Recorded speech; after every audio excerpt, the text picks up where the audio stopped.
न्यायवैद्यक शास्त्राचे प्रणेते डॉक्टर एडमंड लोकार्ट यांचं एक प्रसिद्ध वाक्य आहे, गुन्हा केल्यानंतर आरोपी तिथं कुठला ना कुठला पुरावा सोडतोच. त्यांचं हे वाक्य जरी खरं असलं तरी तो पुरावा शोधून त्याची संबंधित गुन्ह्याशी सांगड घालणं आणि देशातील कायद्याच्या चौकटीत हे सर्व न्यायालयापुढे ठेवणं हे काम पोलिसांचं आणि सरकारी वकिलांचं असतं.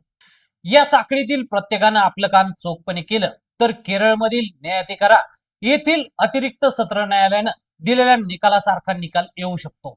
ज्या गुन्हेगारी खटल्या संदर्भात हा निकाल दिलाय ती संपूर्ण घटनाच कोल्ड ब्लडेड मर्डर या वर्गवारीत मोडणारी आहे. अगदी गेल्याच आठवड्यात न्यायालयानं हा निकाल दिलाय. आता काय आहे हे प्रकरण? केरळमधील एक तरुणी आणि तरुण यांच्यातील ही प्रेम कहाणी. तरुणीचं नाव आहे ग्रीष्मा आणि तरुणाचं नाव आहे शरण.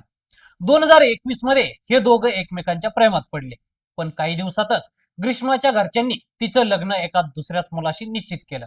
त्याचं नाव आहे सतीश. त्यांचा साखरपुडाही झाला. या साखरपुड्यानंतरही ग्रीष्मानं शरणशी असलेले प्रेम संबंध कायम ठेवले.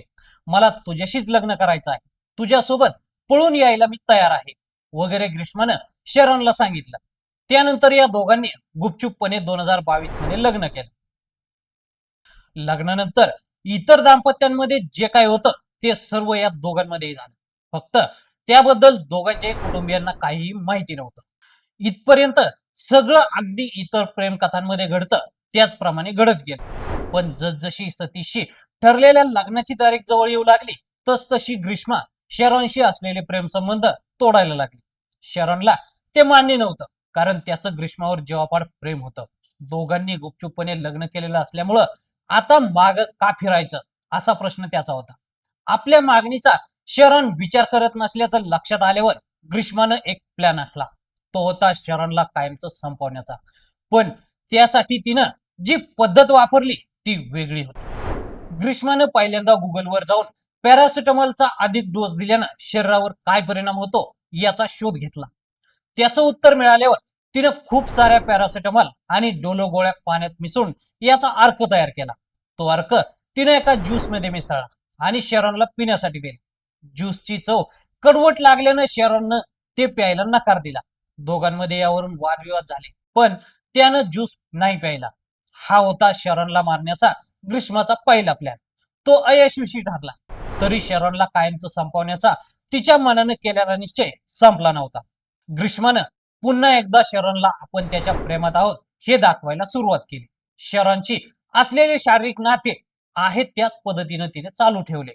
पुन्हा एकदा तिनं गुगलवर काही कीटकनाशकांबद्दल शोध घेण्यास सुरुवात केली. त्या कीटकनाशकांमुळे मानवी शरीरात काय बदल होतात, शरीरातील विविध अवयव निकामी होतात का याची माहिती तिनं जमवली आणि ते कीटकनाशकही मिळवलं.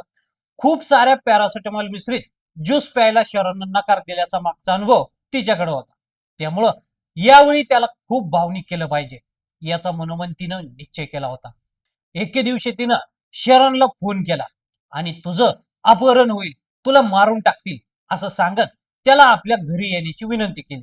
तिच्या फोनवर लगेचच तो एका मित्राला घेऊन तिच्या घरी गेला. यावेळी तिनं भावनिक साथ घालत एक सरबत पिण्याची मागणी शरणकडे केली. आपल्यातील प्रेमासाठी हे सरबत प्यायलाच पाहिजे असं ग्रीष्मानं सांगितलं. तिच्या सांगण्यावरून त्यानं ते कडू सरबत प्यायले सुद्धा. या सरबतात ग्रीष्मानं ते कीटकनाशक मिसळलं होतं. ते प्यायल्यानंतर तिथून बाहेर पडल्यावर काही वेळातच त्याला उलट्या होऊ लागल्या. ज्या पद्धतीनं गुगल सर्च मध्ये ग्रीष्मानं सगळं शोधलं होतं त्याच पद्धतीनं एक एक लक्षणं शरणमध्ये दिसू लागली. ग्रीष्मानं आपल्याला फसवलं. तिनं सरबतात काहीतरी वेगळंच मिसळलं हे शरणच्या लक्षात आलं होतं. पण त्याचं तिच्यावर प्रेम होतं, त्यामुळं त्यानं तिच्या विरोधात ब्रश सुद्धा काढला नाही. अगदी मृत्यूपूर्वी पोलिसांना दिलेल्या जबाबातही त्यानं ग्रीष्माविरोधात काहीही तक्रार केली नाही. कीटकनाशकामुळं शरणचा रुग्णालयात मृत्यू झाला. ग्रीष्मानंच हेतुपूर्वक हे सगळं केलं होतं. हे जरी शरणच्या नातेवाईकांना त्याच्या मित्रांना ठाऊक असलं तरी न्यायालयात सिद्ध कसं करायचं हा मोठा प्रश्नच होता. पण या खटल्यामध्ये तेथील पोलीस, न्यायवैद्यक विभागाचे अधिकारी आणि तज्ज्ञ यांनी खूप बारकाईनं काम करून विविध पुरावे पुढे आणले. पण या सगळ्यामध्ये महत्वाचं काम केलं ते ग्रीष्माने केलेल्या गुगल सर्चनं. शरणला मारण्याच्या पहिल्या प्रयत्नावेळी पहाटे पहाटेच ग्रीष्मानं पॅरासिटामॉल गोळीचे मोठ्या प्रमाणात सेवन केल्यावर काय दुष्परिणाम होतात याचा शोध घेतला होता. सरबतामध्ये कीटकनाशक मिसळून शरणला ते प्यायला देण्याच्या काही दिवस आधीच ग्रीष्मानं याबद्दल गुगलच्या माध्यमातून सविस्तरपणे माहिती जमवली होती.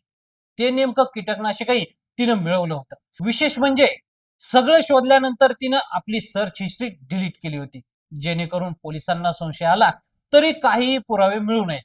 न्यायवैद्यक विभागातील अधिकाऱ्यांनी तज्ज्ञांच्या साहाय्यानं ही सर्च हिस्ट्री पुन्हा शोधून काढली. त्यावेळी गुगलवर सर्च केलेली हिस्ट्री डिलीट केल्यानंतर ती पुन्हा मिळवता येते का, असा शोध ग्रीष्मानंही घेतल्याचं आढळलंय. ग्रीष्मानं शरणला मारण्याच्या उद्देशानंच हे सगळं सर्च केलं आणि त्याप्रमाणे पुढे कृती केली. याची साखळी जोडण्यात पोलिसांना यश आलं. कायद्यानुसार परिस्थितीजन्य पुराव्याच्या आधारे आरोपीला शिक्षा सुनावता येऊ शकते. फक्त आरोपीनंच गुन्हा केल्याची कोणतीही शंका न राहता त्या पुराव्यांच्या आधारे न्यायालयापुढे सिद्ध करता आलं पाहिजे. या प्रकरणात हे पुरावे महत्वाचे ठरले आणि 24 वर्षांच्या ग्रीष्माला न्यायालयाने फाशीची शिक्षा सुनावली.